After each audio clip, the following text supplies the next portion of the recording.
சிம்பிளாக கோவக்காய் பொரியல் எப்படி பண்ணுறதுன்னு சொல்லி பார்க்கலாமா? ஃபஸ்ட்டு நான் வந்து இன்றைக்கி 1/4 கிலோ அளவு கோவக்காய் எடுத்திருக்கேன். இந்த மாதிரி வந்து பொடி பொடியாக வந்து ஸ்லைஸ் பண்ணி வச்சுக்கோங்க. அதுக்கப்புறமா ஒரு கனமான பேனில் ஆயில் சேர்த்துட்டு கடுகு, உளுந்து, சின்ன வெங்காயம் சேர்த்து அப்புறமா கருவேப்பிலை சேர்த்து தாளித்ததுக்கப்புறமா நம்ம நறுக்கி வச்சுருக்கிற கோவக்காயை உள்ளே சேர்த்துக்க போகிறோம்.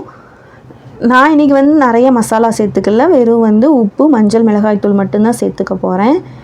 நம்ம ஃபஸ்ட்டு எண்ணெயிலே வந்து கோவக்காயை ஒரு 2 நிமிஷம் நல்லா வதக்கிடுங்க. இந்த மாதிரி வதக்கும் போது நமக்கு வந்து கொஞ்சம் கசப்பு வந்து கம்மியாக தெரியும்.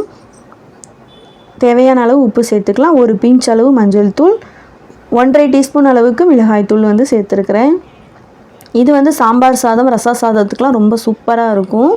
லைட்டாக மூடி போட்டுட்டு உங்களுக்கு வந்து வேணுன்னா தண்ணிலாம் சேர்க்க தேவையில்லை. வேணுன்னா லைட்டாக வந்து தண்ணி மட்டும் தெளித்து வேக விட்டு எடுத்திங்கன்னா சூப்பரான கோவக்காய் பொரியல் ரெடி ஆயிரும். கண்டிப்பாக ட்ரை பண்ணி பாருங்கள்.